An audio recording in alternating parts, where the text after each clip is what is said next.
This episode of the Fandom Zone is brought to you by Tweaked Audio. To get awesome headphones, go to tweakedaudio.com and use the coupon code Southgate to get 30% off, free shipping, and a lifetime warranty.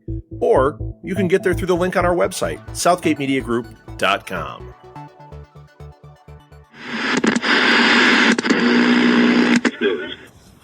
So what do we do now? Do you fancy a shag or one of us hold hands or something?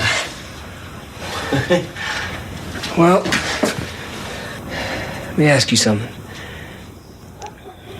If I killed the mayor, what would you do? I'd help you get rid of the body. Right.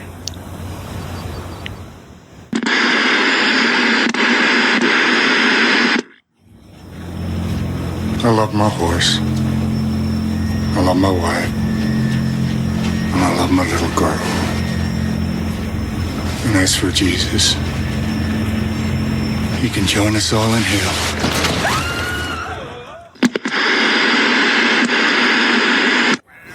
That's the end of it. Steve Buscemi dies of a heart, huh? You scatter his ashes, go back to bowling. I mean, what's the bloody point? Well, you know you're the only person on this entire planet who doesn't like that movie. Oh, that's not true. It's actually a very controversial film. Who here likes the Big Lebowski? Long live the dude! Idiots. Something's happening to me. Something's happening to me. Welcome home, Winona. Something's happening to me. I feel myself changing.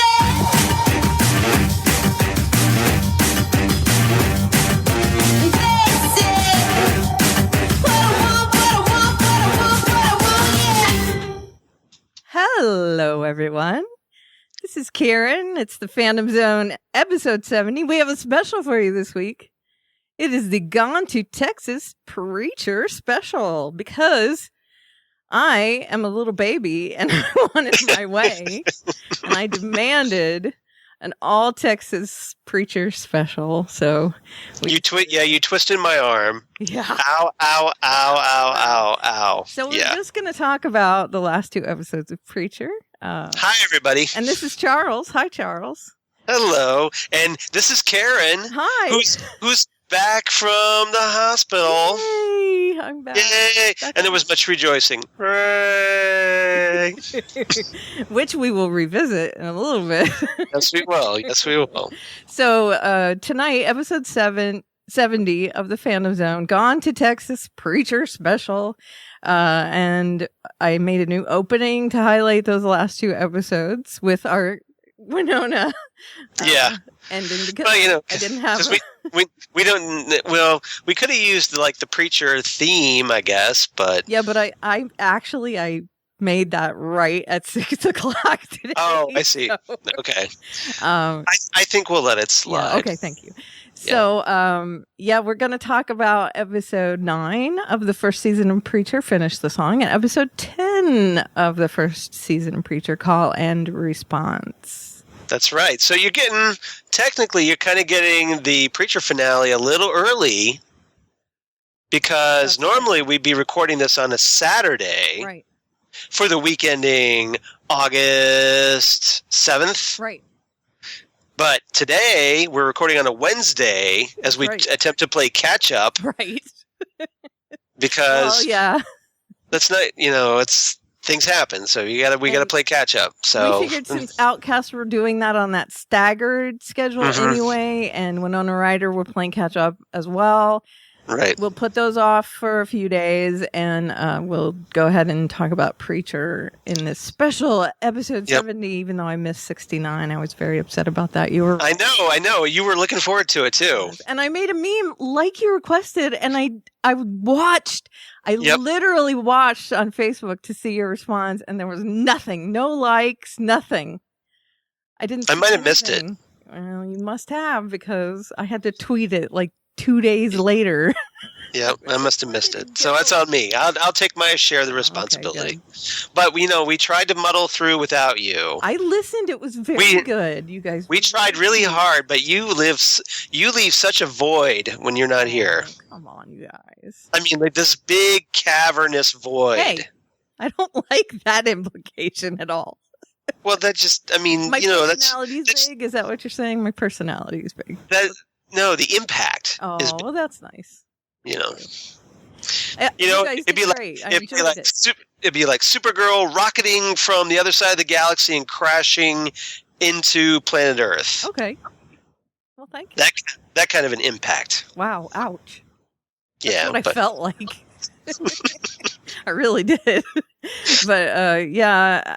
definitely in our thoughts, and we missed you. And thankfully, Phil Parrish was kind enough to fill in. Although obviously couldn't fill your shoes, but Come on.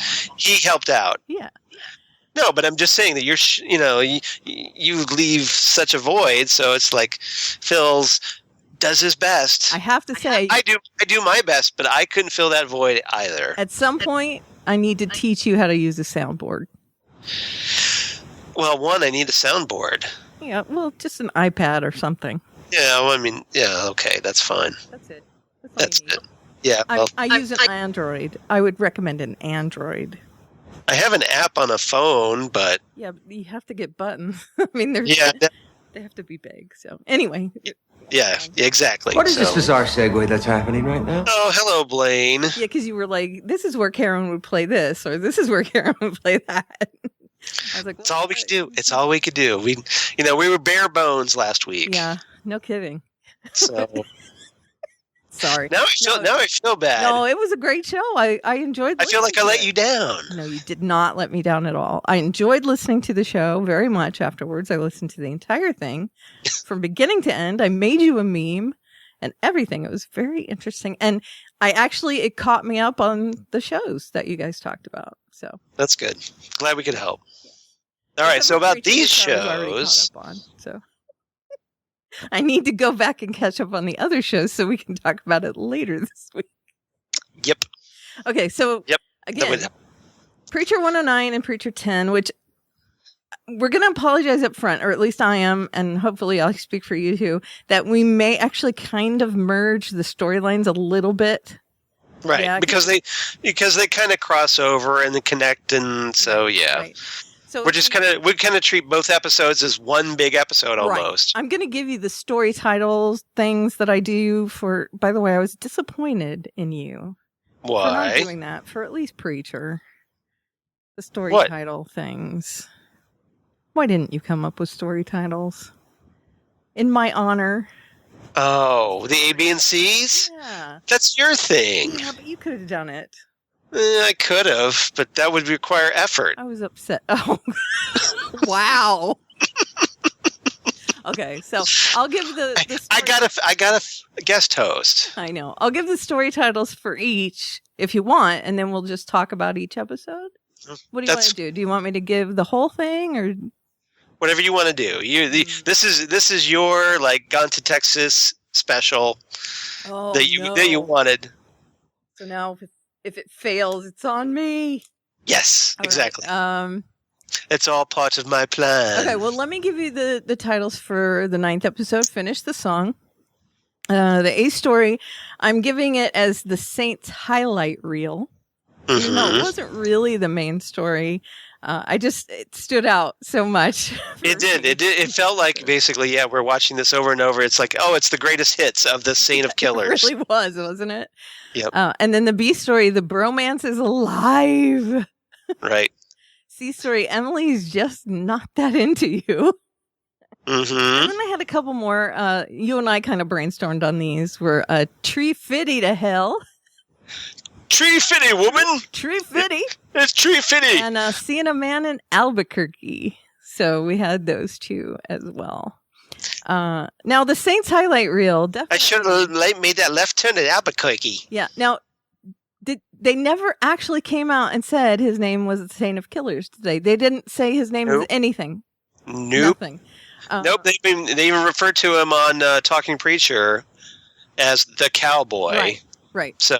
I don't know that anyone has ever really referred to him as anything really definitive. We have. Well, yeah, obviously. I mean, and there's no doubt that he's the Saint of Killers. I mean, Yes. I mean, he is. That I am not questioning it. I'm thinking they're going to announce that in season 2. Yeah. I mean, say it on the show. Right. I mean, it's silly to not. Yes, it is. So, and I don't know why they're dragging it out, but they dragged out the whole season practically. So I don't know that they're being cagey on purpose. I just think that they don't feel a need to say it. Maybe. Mm-hmm. It's not like they named him. You know, they didn't come out and say, "Hey, I'm the Saint of Killers." You know, they didn't do that in the comic book either. So, you know, maybe they just don't feel the need to give him that moniker.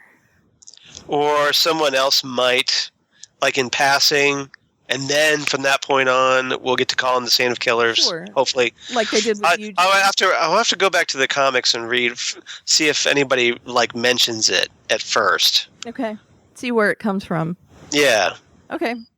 I'll do a little digging. Yeah, but so he is the Saint of Killers. And I love how they put this together. And I'm going to reference Talking Preacher. I think we both will during this thing, because they did clarify a few things for us. That the entire sequence from the beginning of the season throughout was his replay. Right. None of it was him in real time. And see, that kind of surprised me because too. I got the impression that, okay, it's a flashback. Right. But apparently it was a nice little twist. They're saying, oh no, guess what? Just all the time that we saw him was just his replay in hell. Right. Over and over. That there were things that were like clues to the fact that was otherworldly. Mm-hmm. I didn't pick up on it. No, me neither. But then, I was just so completely beguiled by the show in its entirety, the storyline and everything. I am going to go back and binge it at some point with my nose up against the screen.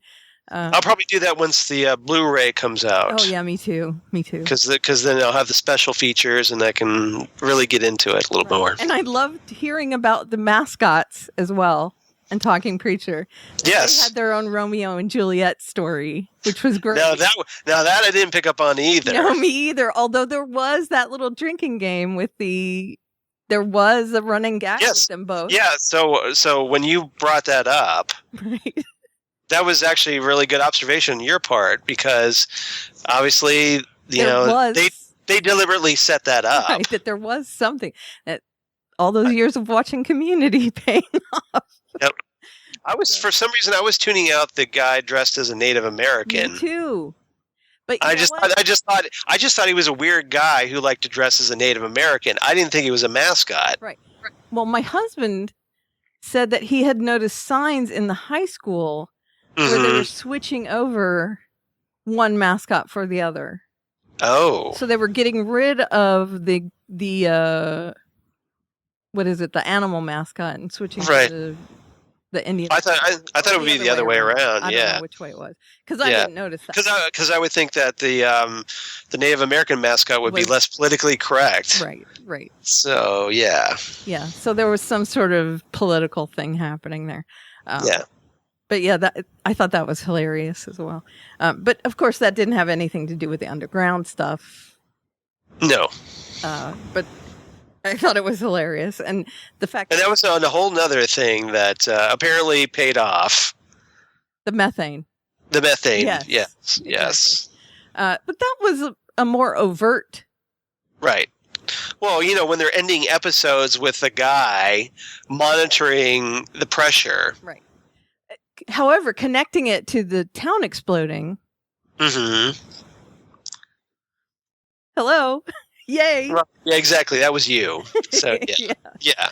Which made perfect sense because if you've got all this methane gurgling under the town. Right. And then connecting it to the fact that it has to blow up for them to leave town, right? I mean, that's the deal. Okay. So again, we're getting off topic here. Yeah. The Saints bizarre segue, yada yada yada. Yeah, the Saints highlight reel. I mean, we're still talking about Preacher, so I'm not going to play Blaine. So the Saints highlight reel, I thought that was awesome because them telling us that on Talking Preacher was like Well, that puts things in a completely different perspective for me, because that shows us how completely tortured he is. It puts that onus on us to show us, how willing he is to leave and follow Jesse. So now they've set up this whole season, not just that, showing, he's gone through this one bad thing and he might relive it a few times over and over again. And now he's going to go, oh no, we see through the whole season that he's reliving over and over and over. So basically he's been going this for decades. Right. Well, millennium probably, or what? No. I mean, if he was from the 1800s, the Wild West, so that would be like 1870, 1880-ish. Right. So, yeah, it'd be like... Years. Yeah. Sorry. That's okay. I think of otherworldly. He's the saint of killers. He's not a time lord. No, he's not Pinky in the Brain either, who might have been doing this for millennia. Exactly. So yeah, we get this feeling of urgency now, knowing that what we've been seeing is all this replay of him doing this. And so that translates into him so wanting to leave and go after the preacher, and also this hatred he's built up of that preacher.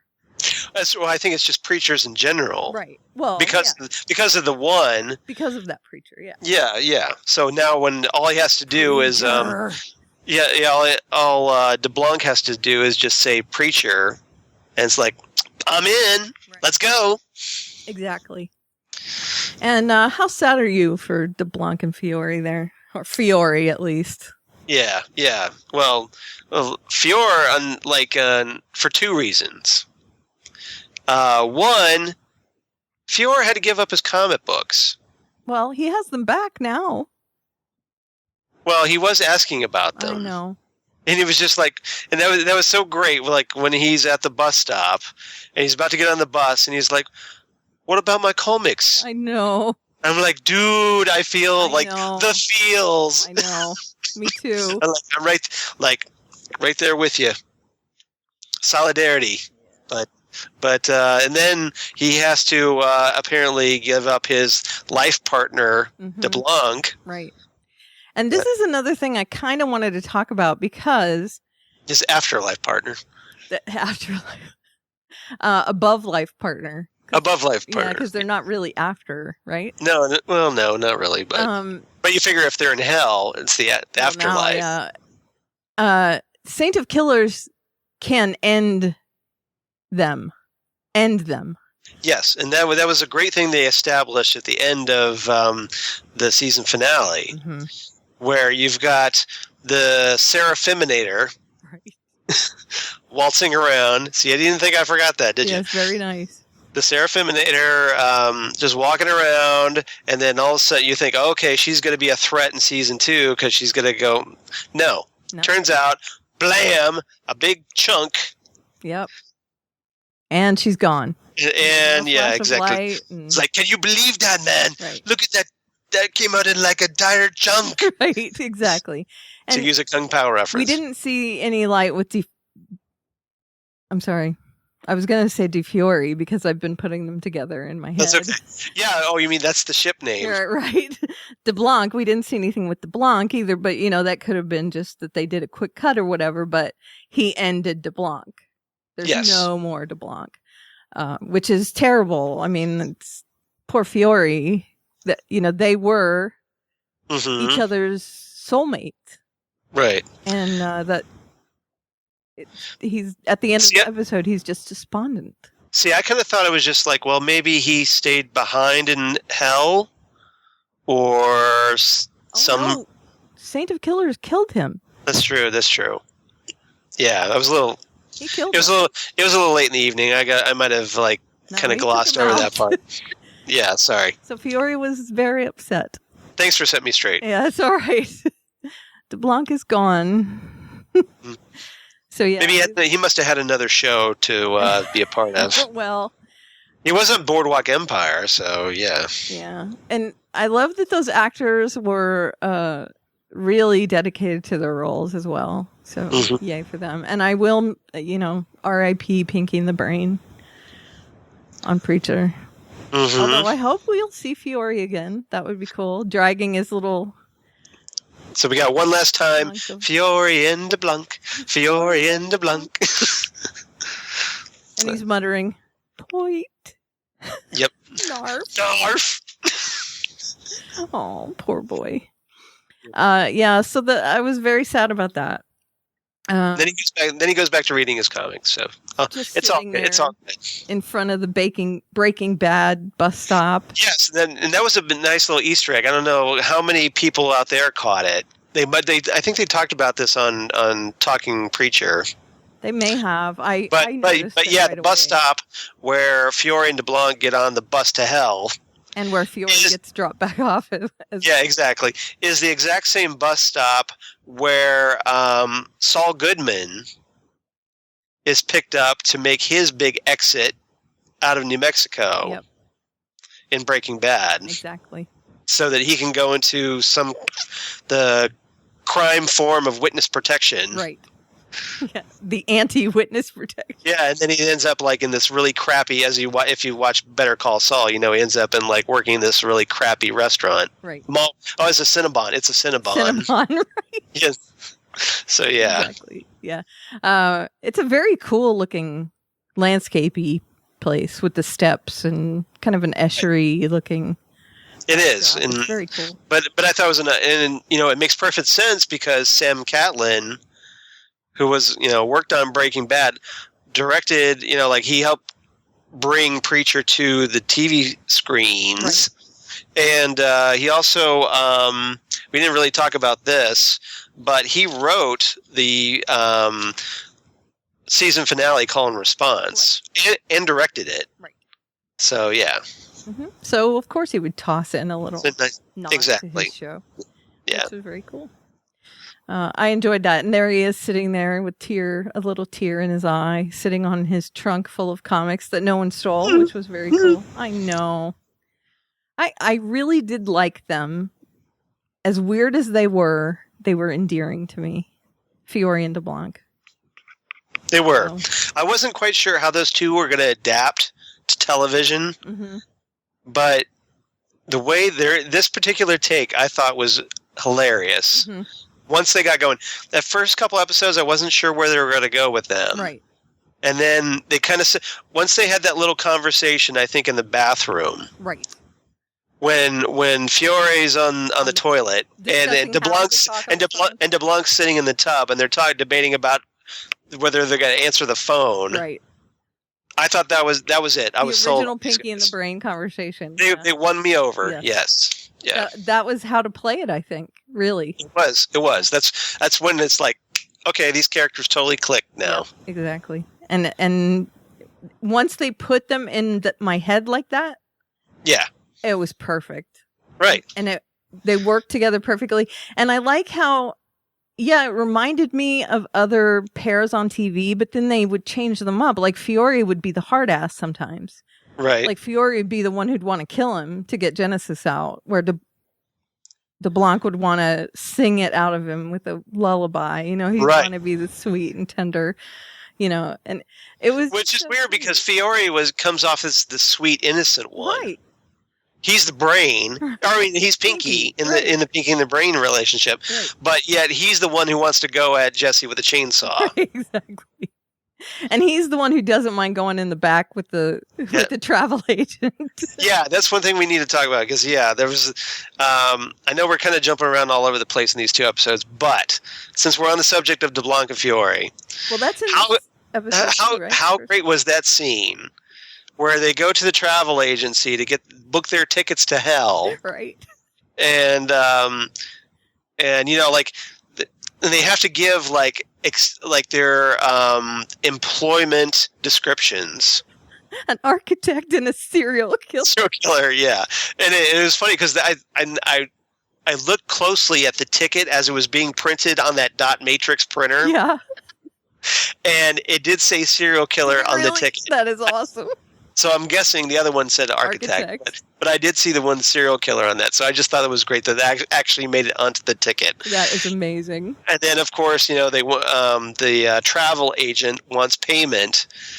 And so they give her some money or whatever. And she says, well, I don't think this is going to cut it. Yeah. And so DeBlanc's like, okay, what will? And the travel agent's going, the tall one in the back for an hour. Right. And Fiore's all set to go. Not missing a beat. Mm-hmm. Fiore stands up and he's like, all right, let's go. I love that. Like Dwight like, there was no big thing. Like, no big deal. Right. Like, okay, that's what you want. Let's go. I was like, okay, that's Dwight Schrute right there. 100%. He was all set to go. I laughed so hard at that. Yeah. It was just perfect comedic timing. Whatever it takes. And DeBlanc's like, no, I don't think so. I died at that. That was so funny. Was very jealous at that point. He was. Which makes sense because, you know, hey, it's They're soulmates. They're soulmates. Yep. And they intimated as much on Talking Preacher that things were much more complicated. Mm-hmm. In the afterworld area. Yeah, they're like an old married couple that doesn't have sex. Right. And, you know... They love each other. Right. In love with each other. Right. Sex doesn't work. So, to Fiore, sex with this woman doesn't mean anything. But to DeBlanc, it does. He doesn't want Fiore to have sex with this woman. Right. So I think it's safe to say that Fiore is the male of the relationship, right? And DeBlanc is the female. Yeah, that's what it seems like to me. Okay. Even though sometimes it seems to change up. I know. I understand this. Like maybe okay, gender roles. You know, we're signing gender roles where gender roles need not apply. Yeah, we really shouldn't apply, but it just traditional impressions seems to be the way they identify. Right. Personality-wise. However, every once in a while, they change it up on us. That's true. That's true. Okay, so on to the Bromance is Alive. Right. In this episode... And you put that in all caps, so you must have been really happy about that. Well, I was. And we knew it was going to happen because, you know, that's how it works. They're on again, off again, obviously. And this is Jesse and Cass. Well, there was a while there that Jesse was being such a dick. No kidding. And I think it was the act of getting Genesis ripped out of him and then put back in kind of like got him back on track. Probably. Yeah. And also the fact that he was kind of messed up after sending Eugene to hell and not quite knowing what to do and having this whole morality play going on in his head. There is a thing about absolute power. And power tripping. So, yeah. Of course. Yep. And feeling like he has to be the good of the town. And Cassidy isn't good in his mind. At the moment, at least. And now he realizes, you know, he's got feet of clay as well. And of course, he is definitely not the best of the two of them. So what happened, he's very contrite for what happened outside the church, which we never got to see the end of. Right. And that was eating me a bit that we didn't get to see the end of it. I would have liked to at least see that, but I like how they left it because of what happened in the room. I like their conversation in the room very much. Well, I think they did that, left that open deliberately so that it would be much more of a shocking reveal once you figured out that it was Cassidy needing animals to regenerate himself. Right. And I remember you guys were talking on the podcast about the dog, which, yes, I was upset about that too. But now we have a better idea of why that happened, because she tried to give him blood and it wasn't working. So... Rest in peace, Brewski. Right, exactly. So it had to be live things, and if it had to be live things, then animals was the way to go, I guess. I still think it just, hey, grab one of those Odin Quincannon's goons Sure. that nobody would miss. Right. Carlos. Carlos. Right. Tulip could have solved two things. Two birds with one stone. Two birds with one stone. Two problems with one act of sacrificing Carlos to Cassidy. Right. Problem solved on both See what I'm fronts. saying? Or Emily. You know, she was irritated with Emily too. But Yeah, she ends up dead anyway. yeah. But along with the rest of the town. She had already enjoyed Emily's company for a couple days. She wasn't going to do that. But Tulip does have a moral compass again. So right. The thing that she did was she decided to go. And she did break her daughter's art thing. Yeah, that's true. I'm fixing your daughter's art thing. She went around the town and she collected animals. She had a goat and guinea pigs and one pet store was onto her about what she was doing. Don't go here because they're onto me. Great.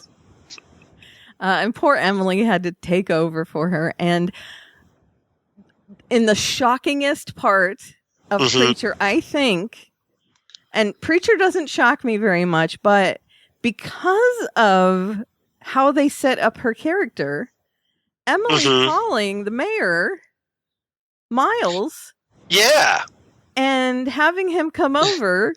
So she sacrifices Miles. Right. Well, I'm guessing she just had this soft heart. She couldn't sacrifice these animals. And Miles was this person that just was bothering her. And I was trying to figure out the real motivation, because, okay, was it because of the animals, or was it that she just really hated Miles so much? Like, she was resentful of Miles because that's the best she could do in Anvil, even though she really wanted Jesse. So it's just like, I don't want to be with this guy. I really hate him. So therefore, I'm just going to feed him to Cassidy. Right. Or does she actually crush on Cassidy? Well, I think she had crushes on the bad guys. Yeah, both of it's them. all kind of moot now. Well, yeah, because she's dead. Right, exactly. So that's kind of one of my pet peeves about the way things happen the way they happened, is that it seemed like a lot of things were unresolved, and then all of a sudden the slate's wiped clean with the destruction of Anvil. Right. Well, the fact that it seemed that every time we saw her interactions with Miles, he got much more strong with her. Like, he was, at some point, he might have forced himself on her. Right. At least that's what it looked like. Like, maybe she was thinking, he was like, I'm going to spend the night tonight. He said that on the phone to her. I'll bring the kids over and I'm spending the night tonight. They better get used to it. And I was like, okay, well, maybe he did deserve it. Maybe. So, and he did deserve it. He was a douchebag. I mean, yeah. Well, I mean, remember he tried to cover up Odin Quincannon, killing those people, and then by faking this car wreck. And again, this was something that was unresolved, because you're like, okay, so now he totally faked this car accident to cover up the murders, right? But we're not going to talk about it, right? We're not going to address it, because again, the town is wiped completely clean. Well, the people they died in the car accident. And so that's how it's going to have ended up, is that those people died in a horrific car accident. Yeah. And of course it's unresolved, because the guy got what he deserved because I know, but it's just, it frustrated me. It's like, you have to remember, okay, yes, they set all that stuff up, but the comic book also started with that whole town. I understand that, but the way they decompressed everything, it's like, well, okay, you've created these storylines, give them some resolution, then wipe the slate clean. Yeah. Well, Preacher's not supposed to leave you settled. I understand that. But I was actually kind of happy about how it was. It's just like, okay, it just seemed like lazy writing to me. As a writer, it bothered me, because it's like, okay, we don't want to have to deal with like all these loose ends, so There we go. And Town's gone. if that's how they resolved it, I mean, It just seemed like a cop-out to me. that was how it was ultimately going to end up anyway. I understand that. I know what you're saying, but they knew already that's where they were writing to because. Yeah, no. So. I mean, essentially, for those who don't really haven't picked up on this by now, season 1 of Preacher, the TV show, is essentially a decompressed adaptation of the first issue of Preacher, the comic. Right. Kind of. With other storylines thrown in, because Odin's later on in the series. Yeah, but that end where we finally get Jesse, Cassidy, and Tulip in the car is at the road. The last page of the comic. That's the last page of issue 1. Right. So basically, we took 10 episodes to tell one issue of a comic. That's decompression. But it was awesome. It was awesome, though. That ending to episode 10 is the ending I wanted at the end of episode 4. Okay. Because I thought you could have easily just okay, you want to tell a little bit of story about the town? Great. Tell it quickly, move on, get to the good stuff.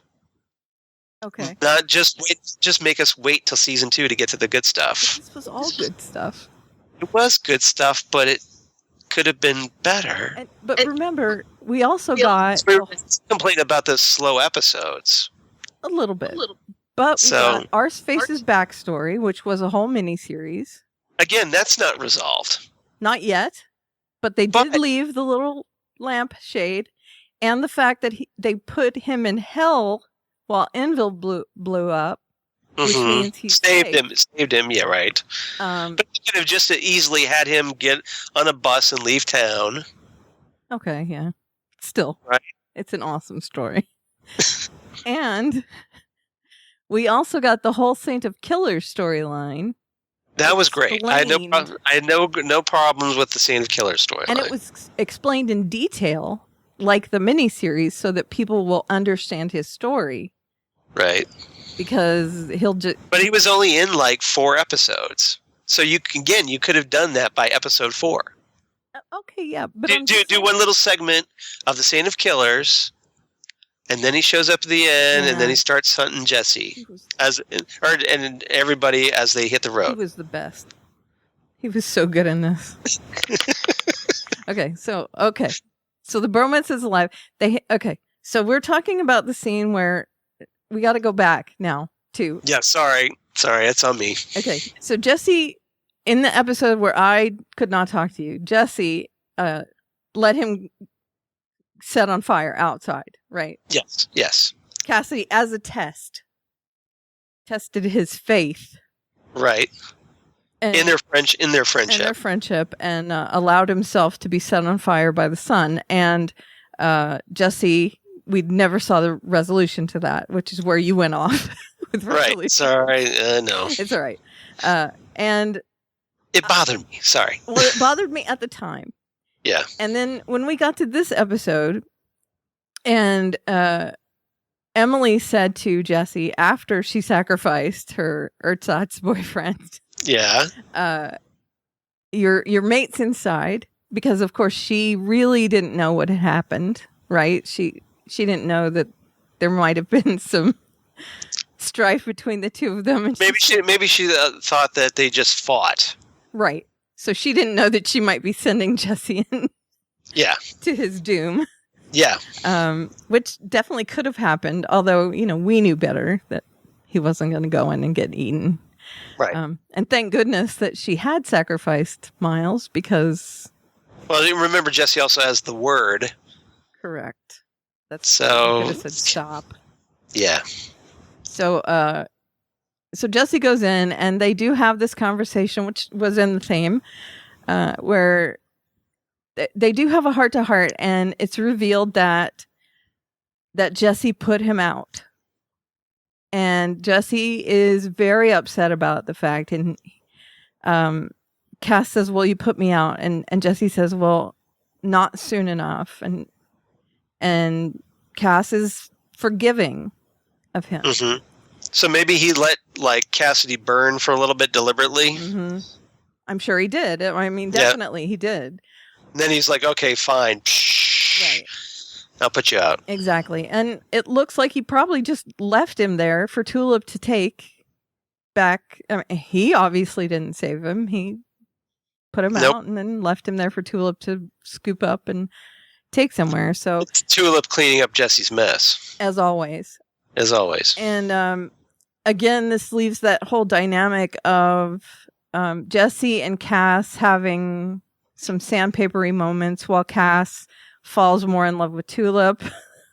Mm-hmm. And don't think that won't pay off later. Right. As because remember, if you saw the end of the season finale, when there's a shot where Jesse and Tulip kiss. Yeah, Cass. And Cassidy's watching this through the backseat of the car, and if you look at his expression, he's not happy about it. Pleased, no. He's got this big old scowl on his face. No. And if you notice, also, I don't think many people are happy about that, except for Jesse.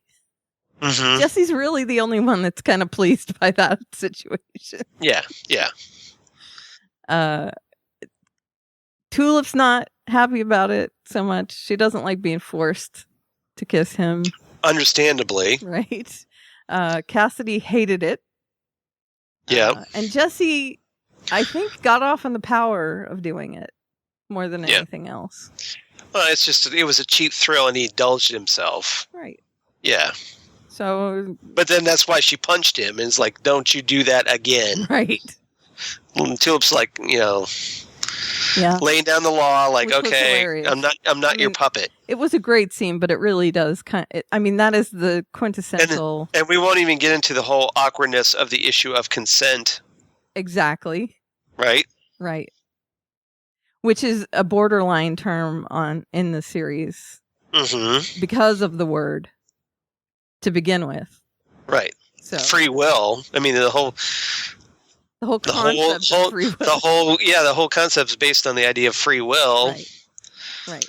And why Genesis is so forbidden and stop it already with forbidden, please. Oh. Okay, so Genesis is planet forbidden. Stop it. Every time I saw that on my Twitter feed, and people kept liking it on my Twitter feed because it's awesome. Oh my God! All right, you're the only one that doesn't like it. No, I like it. It's just that. Okay, it's fine. I do like it. You're right. Okay, so we do have that scene, and it was such a touching scene, and I love that they got back together. And this is a huge part of why I love Preacher, because of that relationship between Jesse and Cassidy, and how complicated it is.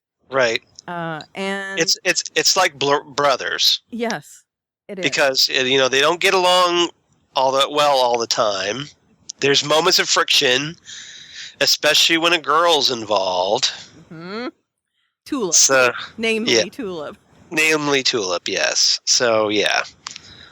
And of course I'm saying this is an only child, but from what I understand, I have from people who have brothers. I have 3 siblings, so yeah. Yeah. It's exactly like that. And my dad had 3 brothers, so I kind of know from him. Things are very complicated, and it was a very, very touching scene in there, and you could see that. They also had the conversation later, not Cass and Jess, but Jesse and Tulip, where they reaffirmed their, to the ends of the time or whatever. Until the end of the world. Until the end of the world, right. Which is important because that's their phrase. Right.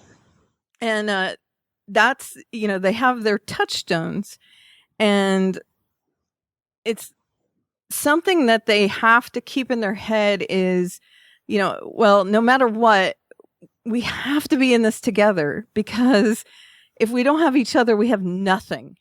Mm-hmm. Cassidy has nothing if he doesn't have these guys. They accept him. Jesse accepts him. Tulip accepts him. And he hasn't had that. He has people trying to kill him everywhere he goes. Tulip isn't killing him. Tulip, might not love him like he loves her, but Mm-hmm. She accepts him. Jesse accepts him. Well, she does use him for sex. And hello. So He's all he's right with okay. that. He's okay with that. Yeah. He wants more, but But and Jesse's an okay bloke, so right, most of the time. Right. And can't. But it was good to see them get back on track. It was for a little while. Although obviously, with that bit with the Cassidy looking through the back of the windshield, it's obviously it's going to blow up. Right. Well, and we need to also say right here that that's kind of status quo for the comic book, is there's always some friction, tension. There's an underlying tension. Always. It's bubbling under the surface, kind of like that methane. Exactly. And eventually it goes boom. Right. But right now, Cassidy knows that Jesse did put him out. Mm-hmm. Ultimately, he couldn't let Cassidy die. There was a part inside of Jesse that accepted him. And when Jesse sat back on the bed and he says, "So, if I killed the mayor, what would you help me do?" "I'd help you bury him." Yeah, I mean, that's the cliche. Okay, well, then. And sure enough, that's what they do at the end of episode 9. Yep, that's what they're doing. They go out there and they because they're going to go up to dig out the angel hands so that Jesse can use the phone. Right. With the angel hands, and that was a great bit because it's like, oh, angel hands, yeah, I know where they are. I got plenty of them. Yep. Yeah, I got spares everywhere. It was great. Yeah, and so yeah, that's what they do. They tie up those loose ends, at least. That they take the mayor, bury him with all the other pets that Cassidy went nom nom nom on, right? And poor Brewski, right. Rest in peace, Brewski. I know, I'm very upset about that. That bothered me. Yeah, it did me too. But, then, anyway, it's part of the story. Yeah, so, okay. So, anyway, but bother me. Yeah. So, but again, Preacher isn't meant to keep you settled. No, it's not. It's not. There are some unsettling things in Preacher, and that was just one of them. They gave us a meat baby instead of how it really went in the comics. I was a little disappointed by that, too. A little, but I have to say... I wanted that scene so bad. I didn't.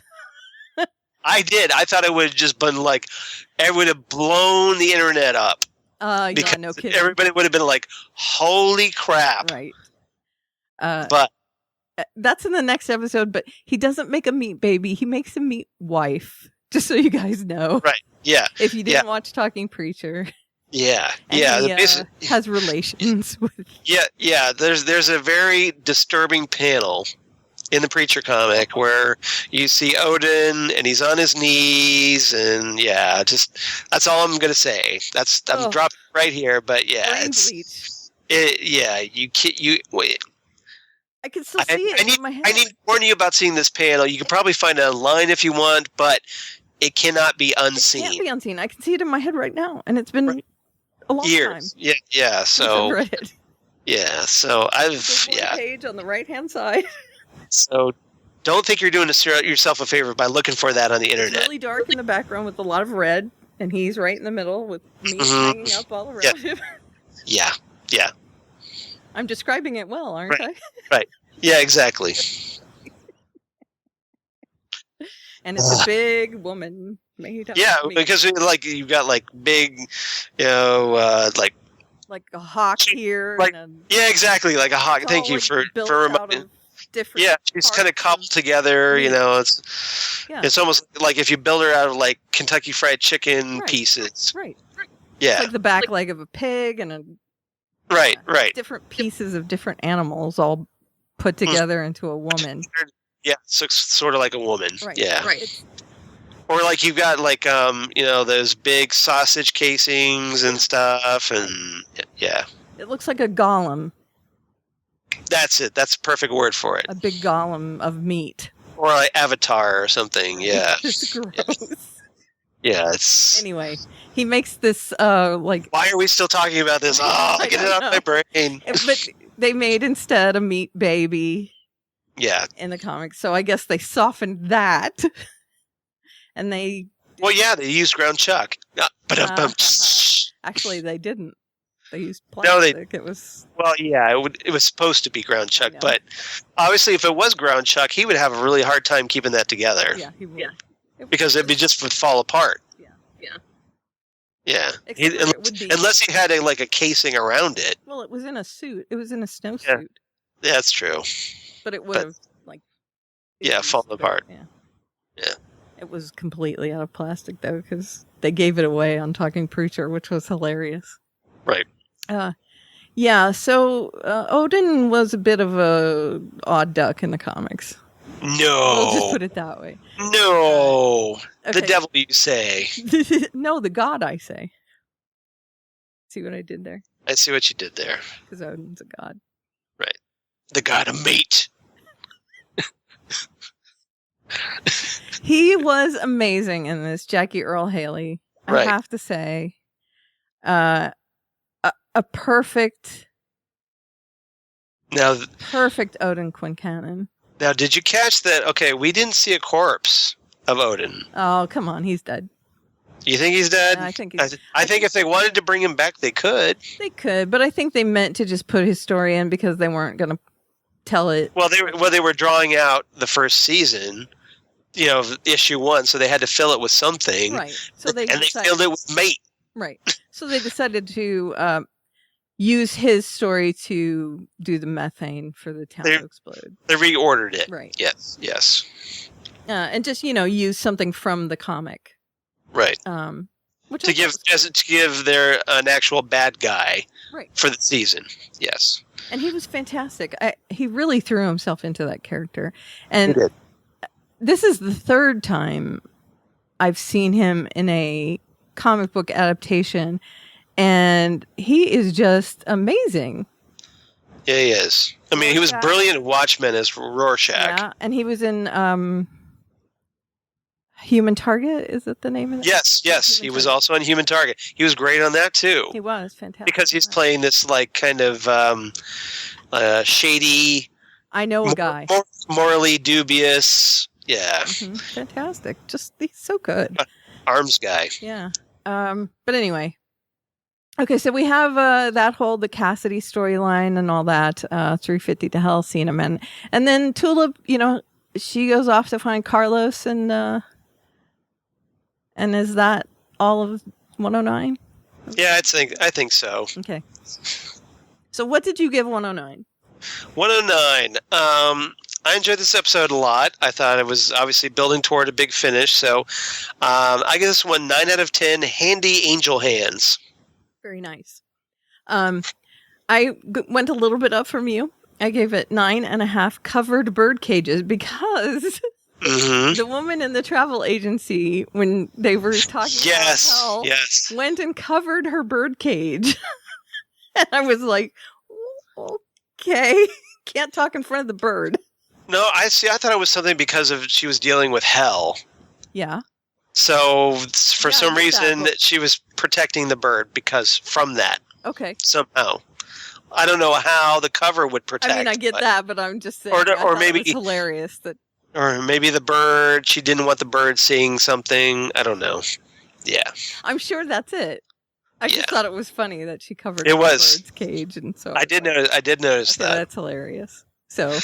All right, so let's dig more into call and response. Let's continue on my A, B, and C storylines. A story is every time I try to talk someone, it's sorry this and forgive me that, and I'm not worthy.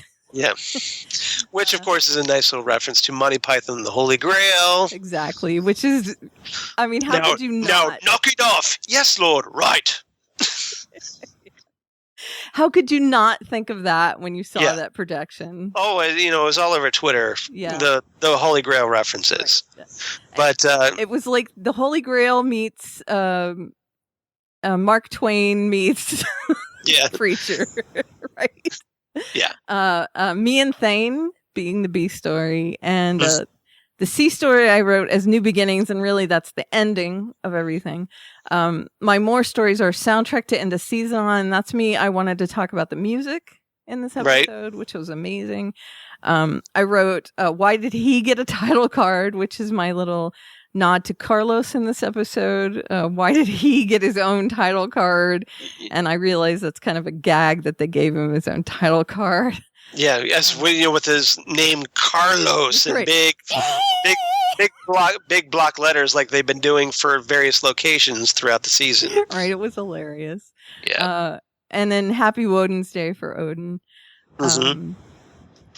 I think we've talked Odin to death. We can probably skip that. Right, but I did say Happy Woden's Day. Yeah. So every time I try to talk to someone, it's sorry this and forgive me that, and I'm not worthy. I'm not worthy. And this is, of course, in reference to Jesse calling God on the phone. Yep. How awesome was it that Donnie's wife knew how to work the phone? That came out of nowhere. Right? I forget her name, but yeah. I don't know what her name is. Yeah. So she's just all of a sudden Jesse's trying to figure out Jesse's trying to figure this out at the church, how to work this phone. And Donnie's wife just comes right up and goes, "Oh yeah, this is this. We have a machine just like this at work. Right. And this is this button and this button. So this must be this." Right. And Jesse's like, okay. Like, just like he just rolls with it. Yeah. Okay, I guess you know what you're doing. And in true Garth Ennis form, it's absurd. I mean, It is. It's kind of absurd that someone who is just dumb as a post would know everything about something that, of course. And while we're on the subject of Donnie's wife, yeah, the Dorothy from the Wizard of Oz, yeah, right? The ruby slippers and everything, that was just Did you hilarious. notice her in the very last scene with the Saint of Tears? I caught the legs. ruby slippers. Yep. So obviously she's dead, but obviously, but I'm just like, whoa! Just when she gets interesting. Exactly. Yeah, she was. And how hilarious were the scenes between her and Donnie when she's trying to tell him something and he's blown his eardrums out. Right. Like he's sitting there reading a book. I forget what a book it was, but it was hilarious. Oh God, I tweeted it too. She's reading Good Housekeeping. Gorillas in the Mist. That's it, Gorillas in the Mist, the Jane Fossey book. Right. And I just thought that was hilarious. I thought so too. Again, absurd. And he's sitting there. Basically, he looks like Frankenstein at the end of Young Frankenstein, Peter Boyle, where he's sitting there with his glasses on, going, just kind of like when he's reading the Wall Street Journal. When Madeline Kahn comes in, exactly. That moment. That's what it reminded me of. And they're listening to Tulip and Jesse fight in the other room. Right. Where they're like the mature couple. Yeah. Sitting in bed after they have spanked. Yes. And they're the civilized ones. The ones that enter into S&M are the civilized are behaving behaving better than Jesse and Tulip. Correct. Especially since Jesse and Tulip are guests in their home. That's true. After Tulip broke in. Yeah. Through the window. Because it's Tulip, she breaks in everywhere. Of course she does. Because Tulip. Tulip does not have boundary issues, or has some serious boundary issues. Yeah. Has boundary issues. Okay, so Donnie and his wife are pretty cool in this episode, right? I mean, they call the police. Well, and once Donnie decided to stop killing Jesse, yeah. They call the police and they do the decoy. They're over here. They're hurting us, and la la la. And that's when they, get them to the church on time, and they smuggle them in the trunk. Right. They all climb out of the trunk, which I thought was kind of hilarious. They're all getting the church ready to go, cleaning it up, and doing everything up. And it's, I love through the whole episode. Not only did we get the title cards, but we got the countdown. Yeah, the countdown clock. Right, 17:24 till God. Yeah. Which I thought was great. And that reminds me of one of the great signs that was on the church. It says, like, today, meet God. Tomorrow. And then tomorrow, to be determined. Of course, it's not my favorite sign because my favorite sign where, let's see, hold on. Oh, yeah. When, at the beginning of episode 10, when all the women are lined up around the block to get their hair done for God's arrival. Right. There's a sign out front that says, God is coming. Bikini wax, 50% off. And I tweeted that. I got some likes for that. 50% off. So not a Brazilian then. It's the Anvil, Texas version, apparently. You don't get that joke. Yeah. Yes, I get it. I get the joke. I get it. Okay. I'm not getting into the joke. Okay, thank you. Because I don't want to make no. I don't want to make Rob's hair stand on end. Okay. So yeah, I'm not going to get the joke. Well, we are talking about Preacher. That's true. Okay, so they're duding up the church. They're getting it all set to go. I love how it's almost like this. Okay, I don't know if you've seen the movie Enchanted. Have you ever seen the movie Enchanted? I think I might have seen parts of it. My wife liked it, so she watches it every so often. So imagine it's like an absurd retelling of like a Snow White type story, right? So Snow White's, that's the one with Amy Allen, right? Amy Adams, yes. Or Amy Adams, yeah. You knew who I was talking about. So Snow White's like cleaning up, and all the birds are coming and helping her clean up the house. Oh, well, she's calling all the creatures from New York to help her clean up the house. So it's cockroaches and rats and all this stuff. So I kept picturing like all these like prairie dogs and stuff, like they were coming to help them clean up the church. I don't know why, but it just seems so absurd. Yeah. That they're all out there in the middle of nowhereville cleaning up this church, and a vampire and a priest. Yeah, exactly. Or a Fiore de Blanc and and an S&M couple and yeah. Or because Donnie's wife in her like Dorothy outfit. And she's got, big bruise on her nose where Tulip was beating her, and Cassidy's still all pocked up, and I'm thinking to myself, okay, this is the most motliest cleaning crew on the planet. And you see him, the broom sweeping on the floor, and this little tiny montage. Well, it was great. And you almost expected a musical number right there. I really did. That's what I'm saying. I mean, I felt like they were going to break into song, and all these prairie dogs and cockroaches and armadillos were going to come in. Like they're going to be going around going, we're going to meet God. We're going to meet God. We're going to meet God. We're going to meet God. We're going to meet God. Roadrunners and coyotes. They're all going to come running in and help them clean up. Yeah, so again, Garth Ennis, I wouldn't have put it past him. So I just want to remind everybody, the Parsec Award nominated, the Fandom Zone podcast.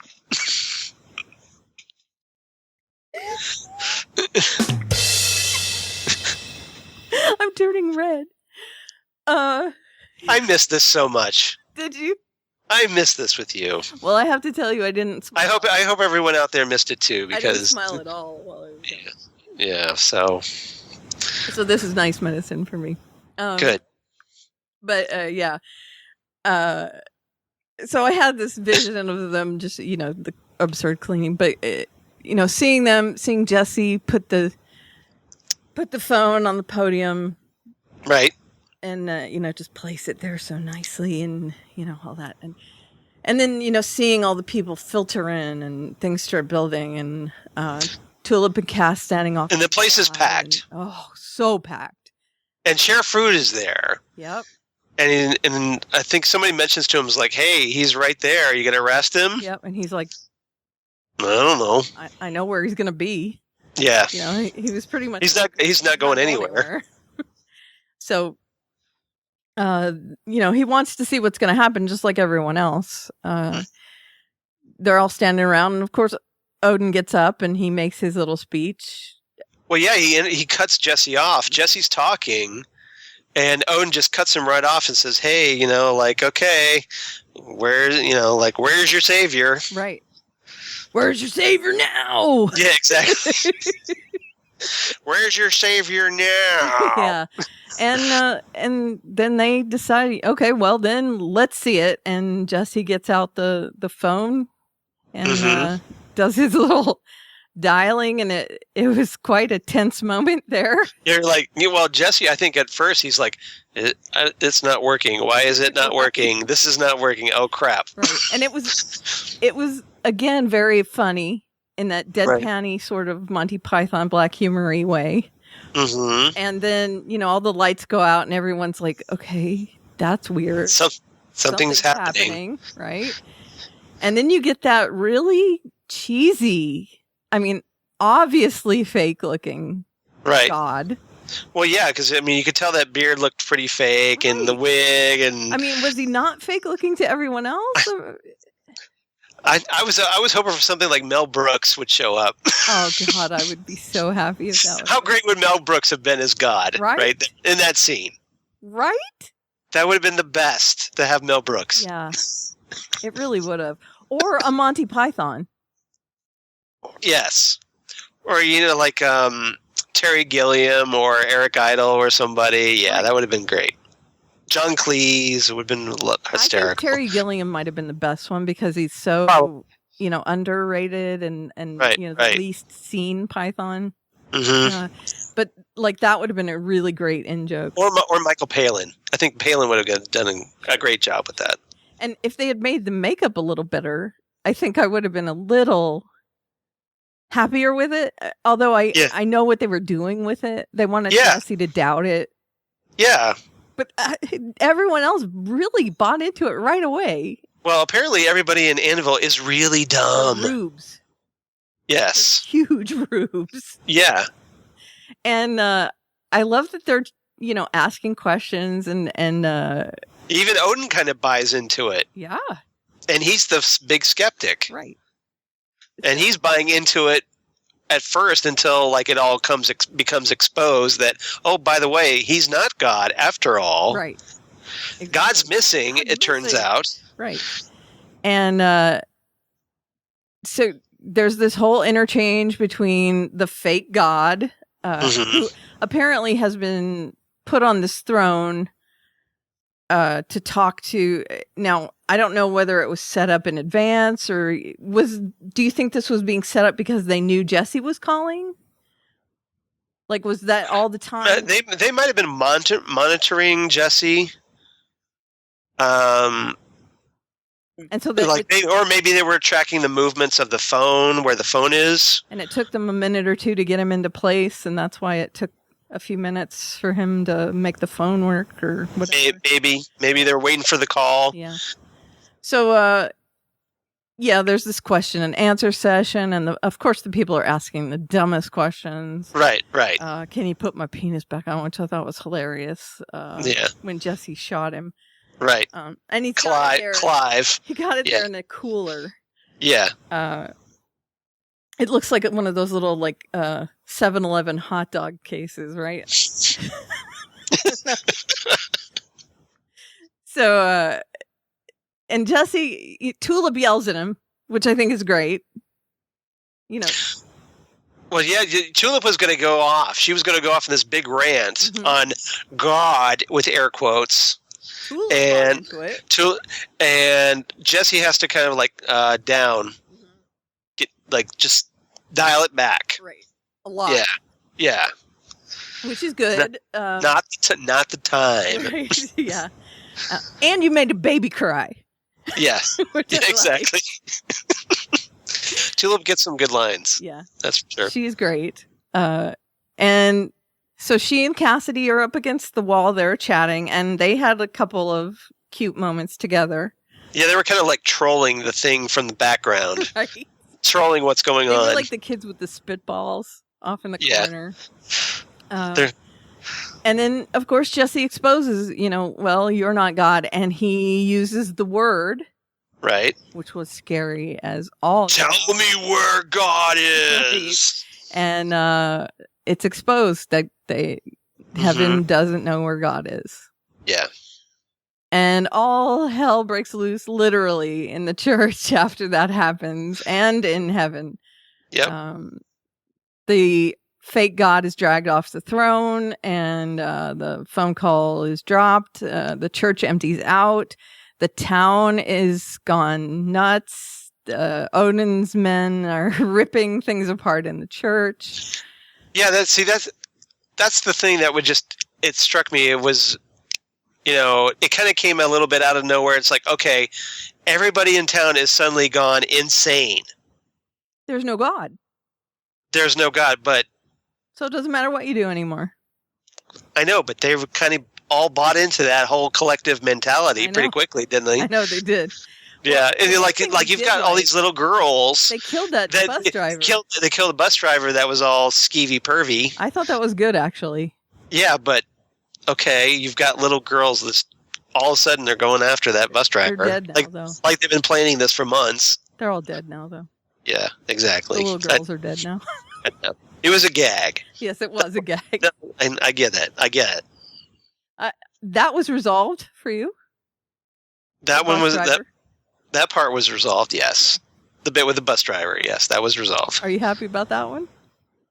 Yeah, I suppose.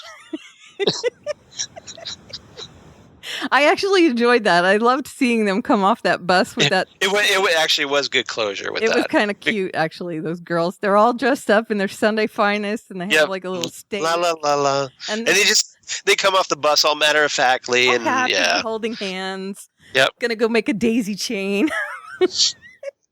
Or maybe build a bazooka. Maybe. Was one of them one of the girls from... That's what I thought. I thought that maybe it was one of the girls from when Tulip visited those two kids. Maybe. The daughter. See, and remember, that would make sense. Yeah, see, that would, because remember, she was all in awe of Tulip. Mm-hmm. She's like, hey, Tulip's the way to go. So I thought, well, okay, if it's one of those girls, then maybe she gets with the other girls, and it's like, hey, this is what we need to do. Like, she feels all empowered to take out that creepy bus driver. Right. Okay, well, let's say that's what happened then. Let's go with that. Okay. They're all dead anyway. They're all dead anyway. Doesn't matter. Exactly. None of this matters. That's right. Okay, so God doesn't matter. And then Emily has a chat with her kids, saying that they didn't need God anyway. Daddy's in heaven. He's in the good part of heaven. And don't worry, we're just going to live our lives the way we always have for another 5 minutes. Yep. And bland. And they write Emily out. She's just sitting there playing the organ. Yeah. And that's the last we see of Emily. No, she's sitting on the couch a few minutes later with her kids, talking to her kids about their dad being in heaven and all that. Oh, okay. That's her last scene. That's where we last seen. Okay. Yeah, she plays into... But there's no closure with her and Jesse. No, none. Jesse goes... None.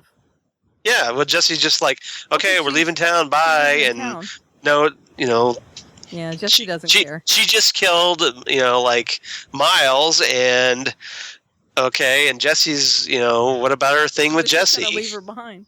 Yeah, so not really much resolution there. Nope. Not at all. And Jesse doesn't really give a flip. No, I understand it from Jesse's point of view, but from her... Yeah, I know. So they were gonna... They kind of leave her hanging and then wipe her off the face of the earth. Yeah.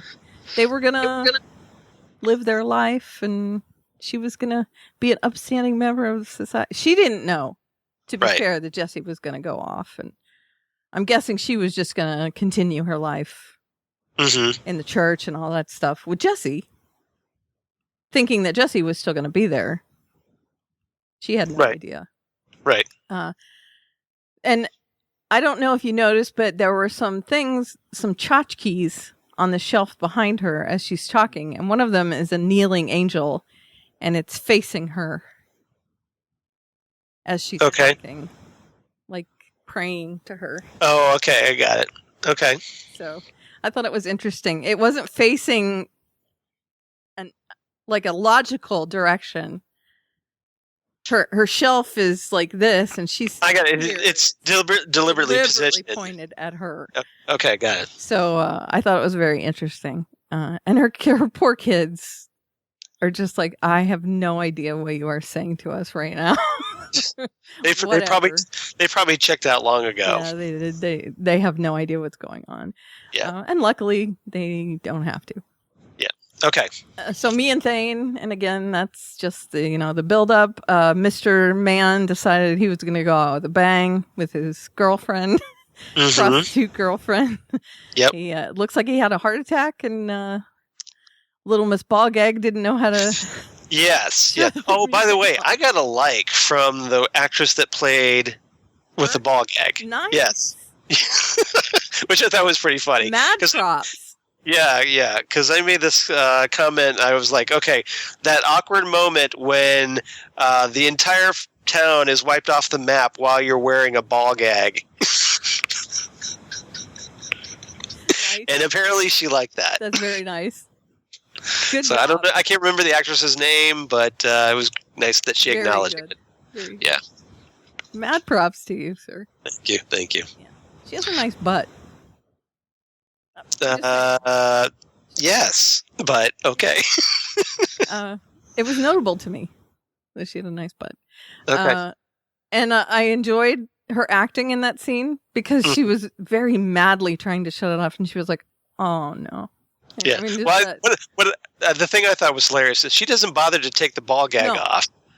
She just leaves it in there as she's fumbling with these controls, which of course is hilarious. Right. Yeah. And again, ultimately, didn't matter. Yeah, exactly. Because Mr. Methane. Yeah, it's gone. Yep. And let's talk about Carlos real quick. We get the whole story with Carlos. Mm-hmm. They pull a job with Carlos. Right. Robbing a bank, it looks like. Yes. And Carlos decides that while Jesse and Tulip are inside joking around, right, he's going to let someone free inside the bank to call the cops, and he's going to take off with all the goods. Right. Well, we had some background on him that apparently he wasn't very lucky with the ladies. Right. Well, yeah. And so I think it's kind of a little bit with like parallels with Cassidy. Right. So so you had Carlos who kind of fancied Tulip and was a little envious of their relationship, her relationship with Jesse, especially since apparently we find out that she was pregnant. Right. And so we find out that one of the reasons why Carlos screws them over by leaving them at the bank with running off in the getaway car. Right. Jealousy over their happiness. Yeah. So he ends up leaving them there, and it not only leaves them behind to whatever devices ends up happening to them. Yeah. It ends up losing her child. Yep. Tulip. Now, did you catch that Jesse had the mullet? Yes. We got to see the mullet. So good. And you know what? I hate mullets, but God, did he look good. See, that's what I'm on about. Like, why doesn't Jesse have the mullet on the show? Dominic Cooper. Can he look bad in any hair? I wouldn't know. Well, okay. He had like a curly sort of... Yeah. Well, no. In Warcraft, he had a kind of Rob Stark kind of short, curly hairdo. Right. Okay. Right. And then we see him in the pompadour thing in the regular preacher part. And then we get the almost greasy sort of straggly mullet, right? Yeah. And they all look good on him. All of them. Right? What about his Howard Stark? Yeah. Yeah. Okay. He's still attractive. At least you're consistent. He also played Ian Fleming. I haven't seen that one. Yeah, it's great. Fleming, the Does he look good in that too? yeah, he's good. He looks good. I don't care in what. I want to punch him in the face. Why? Because he looks so good. I'm jealous. I'm jealous. Yeah, he looked good in the mullet. Just please. Okay. We gotta dial that handsome back a bit. let the rest of us catch up. I'll soften a little bit on this because he might be able to carry it off, but I really am hesitant on the white pants. I really don't want to see the white leather pants. Well, they weren't white. They were denim, white denim. Okay, white denim, whatever. It was white denim pants. If he could pull the mullet off, he could pull the white denim pants off. 80s anymore. 90s. Well, yeah. Yeah. Preacher was a 90s comic. Okay. It's not the 90s anymore. Yeah. We're not in the painter pants era anymore. Can we not do that? Okay. I think it'd be great. I think it'd be great as a quick gag, like if he's in a clothes store and he's trying somebody gives him pants to try on or something, and he's got his regular dark shirt on, his preacher shirt, and then he's got the white jeans on because something happened to his regular pants or something. That would be funny. That would be hilarious. Or they have to steal them from a laundromat or something. Yeah. That would be funny. Yeah. Okay, I would go with that, to be honest. Okay. Okay, so as Carlos, an Easter egg. Right. Okay.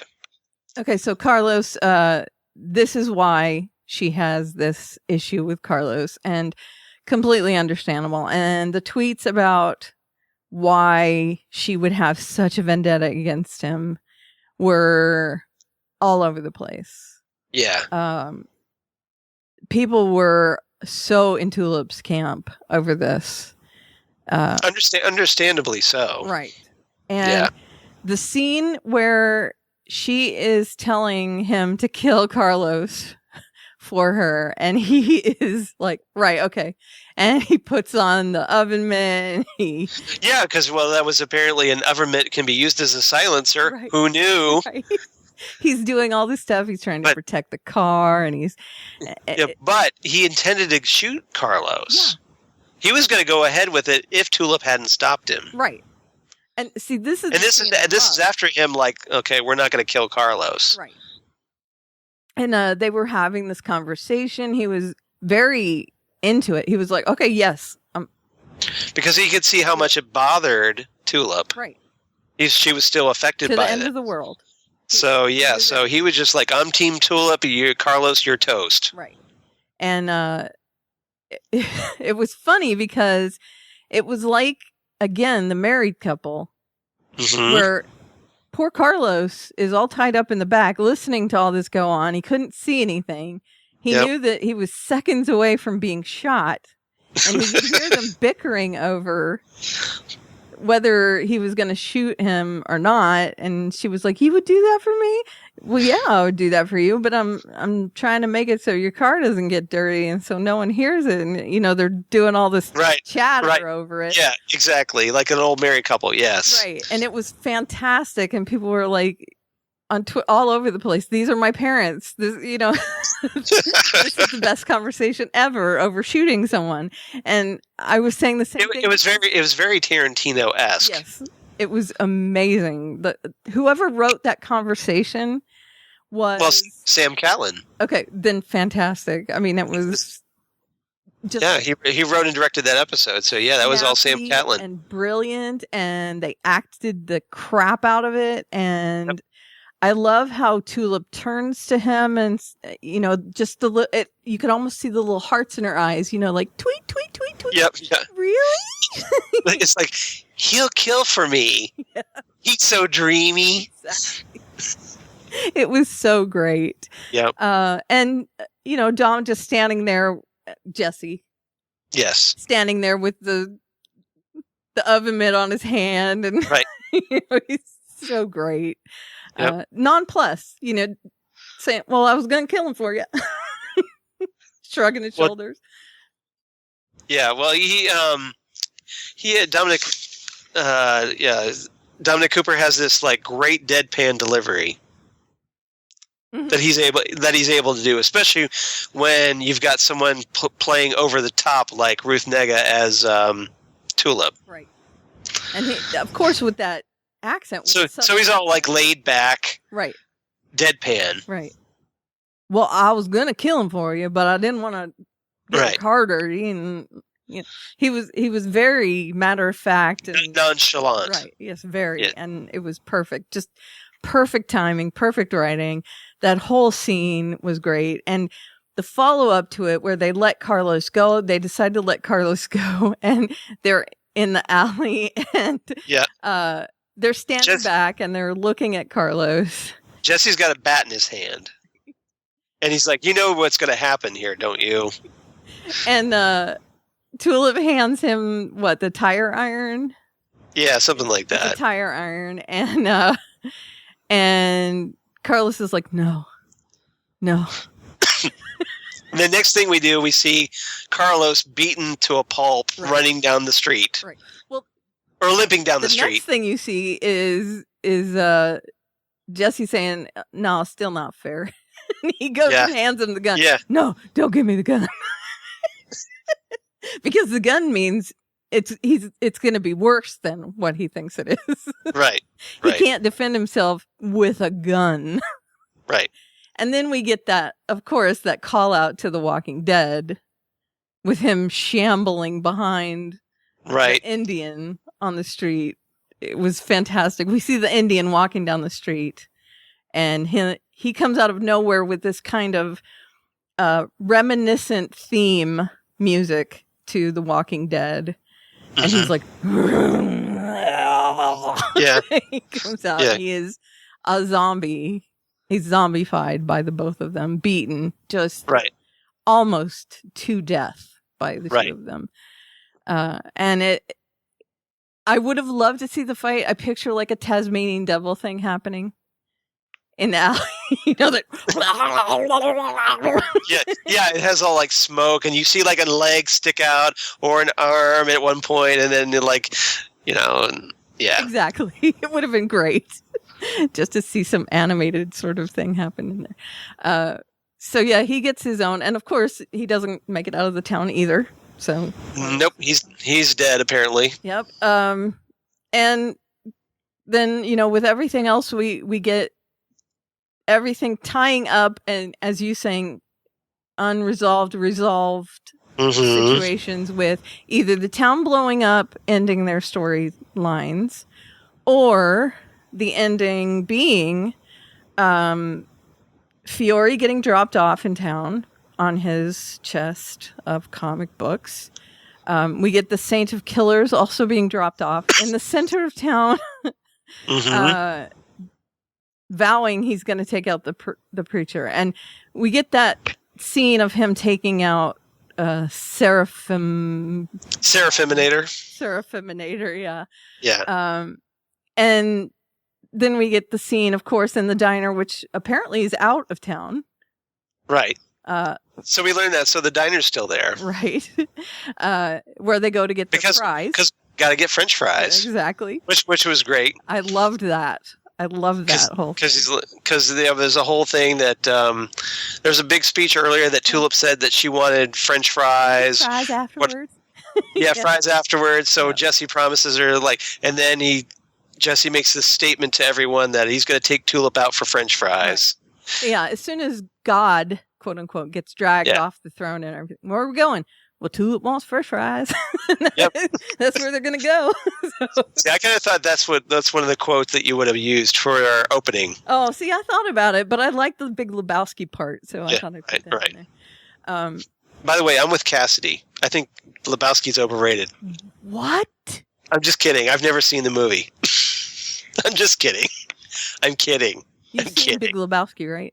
No, I have not seen Big Lebowski. Okay, well, so I have nothing against Big Lebowski. I've never seen it. Okay, you should though. Yeah, I should. Apparently, just so I can understand what Cassidy's on about. You've seen Fargo? I have seen Fargo. Yeah, it's by the same people. So yeah, I understand the Coen brothers. Yeah, you'd like it. I'm sure I would. So anyway, so they go out for the fries, and it's outside of town, and that's when they decide, they're gonna go find God and kick his ass. Mm-hmm. Yep. So they go out on the road. And one of the things I really dug about when they got in the car, and I almost peed myself laughing, was when they just sit there in the car for a minute. Yes.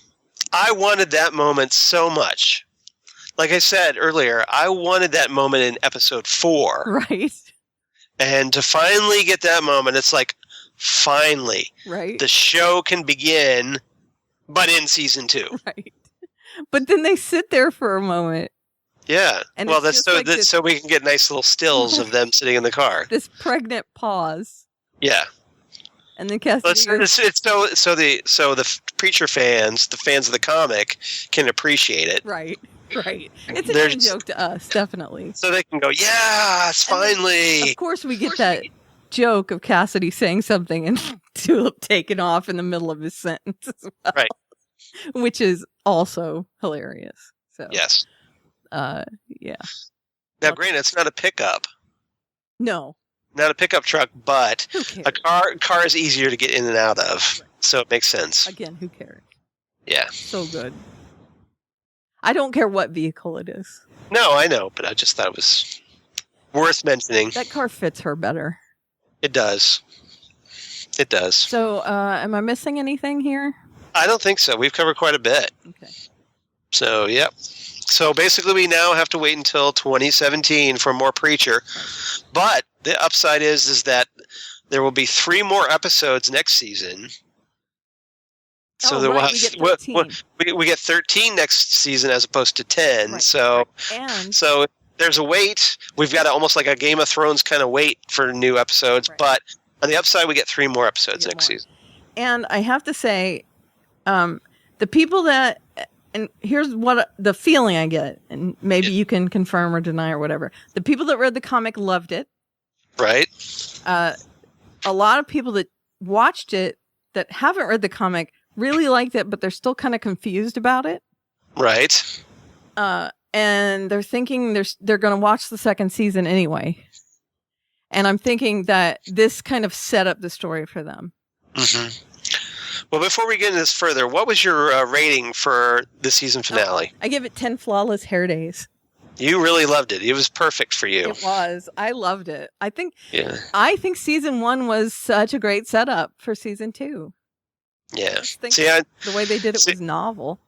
Obviously, I've ranted about this enough, so I won't get into why. Okay. But this is what affected my grade this time. It would have been perfect for me had we had a little bit more resolution. Yeah. That's all I'm saying. So I knocked off a half a point. Otherwise, it would have been perfect. So, yeah, I gave it 9.5 plates of French fries. Very nice. So, yeah. I just think it was great that they twisted it for TV so that people that haven't read the comic could get all this backstory. Well, they had to, because there's far more many people that haven't read Preacher than have read Preacher. Right. So if you want any kind of an audience, you've got to appeal more to the people that haven't seen it. Right. And I get that you were like, as they were talking about in Talking Preacher, I get that they didn't want to bombard everybody with Preacher mythos. Right. But yeah, there were a couple of really slow-moving episodes that I thought that we could kind of pick up the pace a little bit. We're smart viewers. We'll figure it out. Well, we are. Yes. But, okay, yes, we're special. But... And I'm talking to our audience here. Because yes, our audience is also intelligent because they listen to the Phantom Zone podcast, of course. But I would like to pull in people who don't normally read comics. Right. And for some of those people, it's really difficult to get into a show like Preacher. Right. And so maybe they needed some of those slow. Yeah. Well, and I noticed I've been following the ratings of this show, episode by episode, and interestingly, okay, it started off really high. Mm-hmm. And then it started going down episode by episode. By episode 4, mm-hmm. I think a lot of people were getting fed up with the way it was progressing because the ratings were dropping. At that point, though, things start to tick back up. Mm-hmm. It basically, the season ends up like this big bell curve where, like, okay, we start really high, we go down, down, down, and then things kind of turn around. They start going up, up, up. Mm-hmm. So it actually gained viewers as the season progressed. Nice. Not enough to beat where it was in the pilot to get back to that level, but it got it back up. The season finale finished where episode 3 was. Oh, very nice. So Very it climbed its way out of that hole. So that makes me think that the people that hung in there really liked it, and I think they started telling their friends about it. So it kind of became a big buzzworthy show, especially after Game of Thrones ended. Right. Because they're like, hey, Sunday night's free. Game of Thrones is over. What am I going to watch? There's no Walking Dead. Right. Preacher's on. Okay, I guess we'll watch this. Very nice. And that kind of became like, I think it's become a number 3 buzzworthy show. Very nice. After Walking Dead and Game of Thrones. AMC is really becoming the network to watch for shows like this. Yeah. And it's a network that's going to get a lot of exposure, more than, say, HBO. Right. So, yeah. Hardwick needs to come and do a Talking Preacher after every show. That's what I'm hoping for next season. Me too. We'll see if it happens, but... Of course, if you watched my Twitter feed... yes. AMC needs to step up its game after 10 p.m. in my house because... Yes. Yeah, well, I thought that was just Comcast. Well, I don't know what it is on Right. my end. Either or, whatever the dealio is. Yeah. Maybe they're working together. They're conspiring against me. It's a conspiracy. It's only the live show. It degrades a little bit at the end of Preacher, but then as maybe because it's a live feed, something in their hookup. I don't know. But as Talking Preacher goes, it degrades more and more and more and more until it gets like halfway through, and then not. And it's the same way through all of the talking shows. Yeah. So okay. So all right. So we talking about a lot about this episode because we're now at like an hour and 40 something. I don't know. Something like that, but. It's 2 episodes, and it was the finale.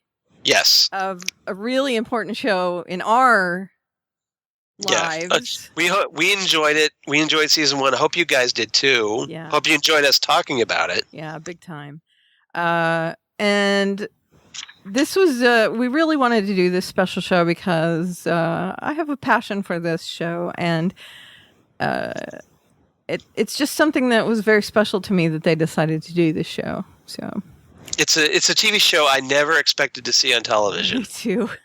And but wanted to see. And I never expected to like something that Seth Rogen did, to be honest. Right? I chalk that up more to Sam Catlin than I do Seth Rogen. Yeah, he's a comic books fan, so I think Rogen was good because he had passion because he was a comic book fan. Right. And he was smart enough to bring Sam Catlin in. He picked the right people. Him and Evan Goldberg, Rogen's writing partner or creative partner or whatever. They were smart enough to bring in Sam Catlin. Mm-hmm. So, for whatever you have to say about Rogen, at least he was smart enough to get Catlin. He surrounded himself with the right people. That's what good leaders do. That's right. To make up for their failings. Listen. I'm gonna get the best people. Please do not. As we get closer and closer to election time. Yeah. I don't want to hear that impression anymore. Okay. Well, I'm sorry. No, I know. We don't have feedback this week, right? No, we don't have feedback. No. So, well, because give us some feedback. Here and we're late. And yeah, it's all right. That's all right. But yeah, we don't have Justina these days. Now, we didn't, normally we get some Zub Xerox, but not this week. So, Zub, if you're out there. Hi.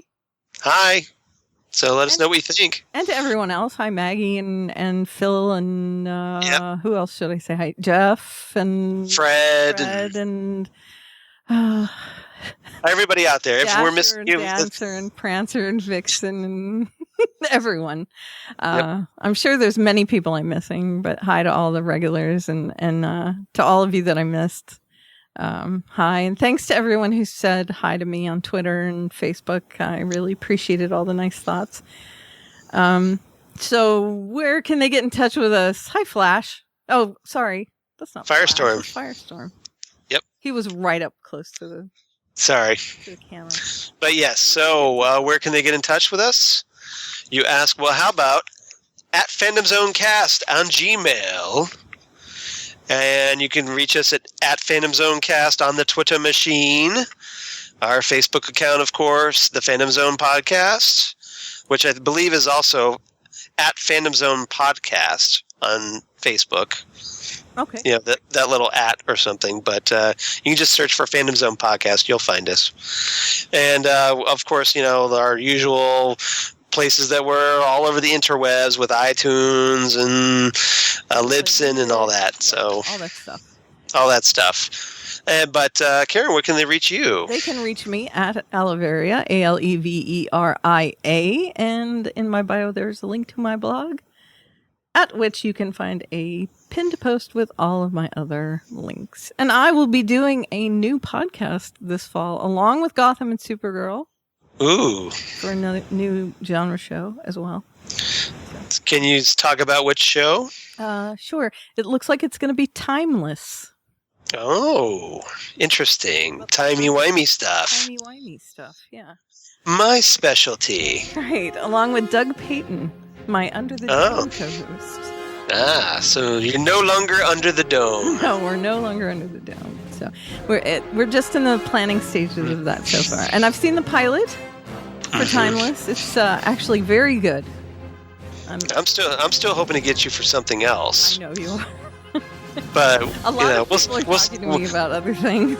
Oh well, you know, if you got you're in demand, that's I totally get it. I totally get you being in demand. So I don't want to add to your pressure. Doug and I have been talking about doing something else since Under the Dome finished. So we've been looking for something, and we decided to try Timeless and see how that goes. Well, I hope it goes well for you. Okay. All right. So as for me, I'm at Charles Skaggs on the Twitter machine and at Charles Skaggs on the Instagrams.